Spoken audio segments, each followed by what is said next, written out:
കൂടുതൽ വാർത്തകളും വീഡിയോകളും കാണാൻ ഈ ചാനൽ സബ്സ്ക്രൈബ് ചെയ്യുക. കൂടെ ബെൽ ബട്ടൺ അമർത്തുക.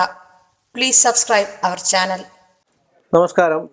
എല്ലാ മാന്യ പ്രേക്ഷകർക്കും ജ്യോതിഷ പങ്ക്തിയിലേക്ക് നിസ്സീമമായ സ്വാഗതം.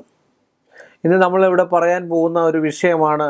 പല ആൾക്കാർ ഒരുപാട് ആൾക്കാർ വിളിച്ചു, ഹനുമാൻ സ്വാമിയെ വീട്ടിൽ വെക്കാമോ, ഹനുമാൻ സ്വാമിയുടെ ഫോട്ടോ വീട്ടിൽ വെക്കാമോ? ഹനുമാൻ സ്വാമിയുടെ ഫോട്ടോ വയ്ക്കുന്നത് ഏറ്റവും ഉത്തമമാണ്, ഒരു സംശയം വേണ്ട. ഒരു ക്രൂരതയോ മറ്റു കാര്യങ്ങളോ ഒന്നുമില്ലാത്ത മനുഷ്യനാണ് ഹനുമാൻ. വെക്കുന്നതിൽ ശ്രദ്ധിക്കണമെന്ന് മാത്രമേ ഉള്ളൂ.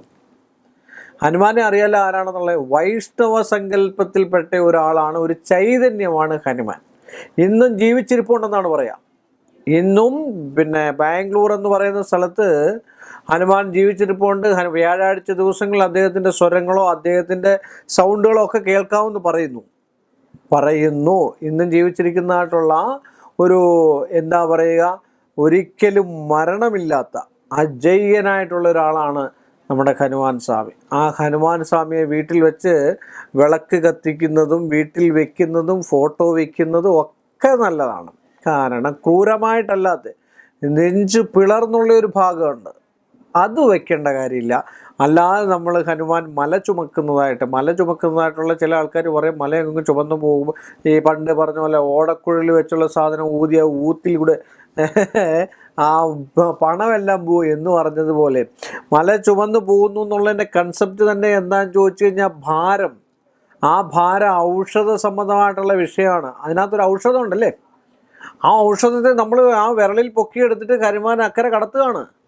അപ്പോൾ നമ്മളിലുള്ള ആ ഭൂമിയിലുള്ള ആ വീട്ടിലുള്ള ഭാരത്തെ എങ്ങോട്ടോ കൊണ്ടുപോകുന്നതാണ് നമ്മൾ ഉദ്ദേശിക്കേണ്ടത്. അല്ലാതെ നമ്മളവിടെ ഭാരം പൊക്കുക എന്നുള്ളതല്ല ഉദ്ദേശിക്കുന്നത്. ഹനുമാൻ സ്വാമി അതിനുള്ള അനുഗ്രഹം, അതാണ് ആ ഫോട്ടോയുടെ കൺസെപ്റ്റ്. ഓരോ ഫോട്ടോയ്ക്ക് ഓരോ കൺസെപ്റ്റ് ഉണ്ട് കേട്ടോ.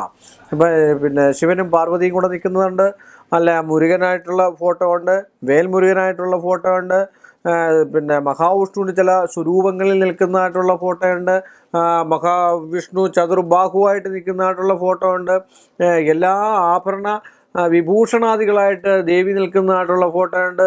അതുപോലെ ഭദ്രകാളിയുടെ ഫോട്ടോ വയ്ക്കാൻ പാടില്ല. അപ്പോൾ ഉമാമഹേശ്വരന്മാരുടെ ഫോട്ടോ നമുക്ക് സാമാന്യഗതിയിൽ വയ്ക്കാം. കൂടുതൽ ഉമാമഹേശ്വരന്മാരെന്ന് പറഞ്ഞാൽ വയ്ക്കാവുന്ന ഫോട്ടോയാണ്. അർദ്ധനാരീശ്വരന്മാരാണ് വെക്കാൻ പാടില്ലാത്ത. അതുപോലെ ഗണപതിയുടെ പടം എത്ര വേണേലും വെക്കാം, പടമാണ് കേട്ടോ, ഫോട്ടോ വയ്ക്കാം. അതുപോലെ ആഞ്ജനേയൻ്റെ ഫോട്ടോ വയ്ക്കുന്നത് ഏറ്റവും ഉത്തമമാണ്. അതുപോലെ തന്നെ ആഞ്ജനേയ സ്വാമി ക്ഷേത്രത്തിൽ വഴിപാടുകളും കഴിക്കുന്നത് ഏറ്റവും നല്ലതാണ്. ഇപ്പോൾ ഹനുമാൻ സ്വാമി വിവാഹം കഴിച്ചിട്ടില്ല എന്നാണ് എല്ലാവരും പറയുക. പക്ഷേ ഹനുമാൻ സ്വാമിക്ക് വിവാഹം നടക്കാനായിട്ട് ചില ആൾക്കാർ പറയൂ, ഹനുമാൻ സ്വാമി വിവാഹം കഴിച്ചിട്ടില്ലല്ലോ, അതുകൊണ്ട് ഹനുമാൻ സ്വാമി എടുക്കൽ പരിഹാരം ചെയ്തു കഴിഞ്ഞാൽ വിവാഹം നടക്കുമോ? അപ്പോൾ വായുപുത്രനായ ഹനുമാനെ 100% പ്രസാദിപ്പിച്ച വിവാഹം നടക്കും. തടസ്സങ്ങൾ മാറ്റിത്തരാൻ കഴിവുള്ള ആളാണ് ഹനുമാൻ. ദുഷിച്ച ശത്രുവിനെ പോലും നീക്കാൻ കഴിവുള്ള ആളാണ് ഹനുമാൻ. ഞങ്ങളുടെ അടുത്തൊരു കവിയൂർ അമ്പലം എന്ന് പറയുന്ന അമ്പലമുണ്ട്. ആ അമ്പലത്തിൽ ഹനുമാൻ സ്വാമിയാണ്, ഭയാനക ശക്തിയാണ്. അവിടെ ശിവനാണ് പ്രധാന പ്രതിഷ്ഠ, എങ്കിൽ തന്നെ ഹനുമാൻ സ്വാമിക്ക് ഭയങ്കര ശക്തിയുള്ള ആളാണ്. അവിടെ മഴ പെയ്തില്ല, ഏരിയയിൽ മഴ പെയ്തില്ല എങ്കിൽ പോലും 2 ചെത്ത് കയറി കൊടുത്താൽ ഹനുമാൻ മഴ പെയ്യിപ്പിക്കുക എന്നാണ് പറയപ്പെടുക. അതാണ് ഐതിഹ്യം, അതാണ് പ്രപഞ്ചശക്തി. അത്രയ്ക്ക് അനുഗ്രഹ കലകൾ കൂടിയ മഹാവിഷ്ണുവിൻ്റെ ചൈതന്യത്തിൽപ്പെട്ട ആളാണ് ഭക്ത ഹനുമാൻ. ശ്രീരാമൻ്റെ ശ്രീരാമൻ്റെ കൂടെ എപ്പോഴും കണ്ടുകൊണ്ട് ശ്രീരാമനെ സഹായിച്ച് രണ്ടും വൈഷ്ണവം തന്നെ. അപ്പോൾ വൈഷ്ണവ സാന്നിധ്യം നമ്മുടെ വീട്ടിൽ വെക്കുന്നത് ഏറ്റവും ഐശ്വര്യവും സാമ്പത്തിക അഭിവൃദ്ധിയും രോഗദുരിതങ്ങളൊക്കെ മാറാനും ഔഷധം കൊണ്ടാണ് മല ചുമന്നിട്ട് പോകുന്നത്. ഇതിനൊക്കെ ഏറ്റവും നല്ലതാണെന്ന് പറഞ്ഞുകൊണ്ട് ഈ എപ്പിസോഡ് ഞാനിവിടെ അവസാനിപ്പിക്കും. ഇതുപോലുള്ള കമൻറ്റുകൾ വന്നു കഴിഞ്ഞാൽ വീണ്ടും ഞാൻ ഇതുപോലുള്ള ഉത്തരങ്ങൾ നിങ്ങൾക്ക് തരാം. ഇതിനകത്തെ കമൻറ്റുകൾക്ക് കമൻ്റായിട്ടല്ല ഞാൻ പറയുന്നത്, കമൻറ്റ് ചെയ്യാറില്ല.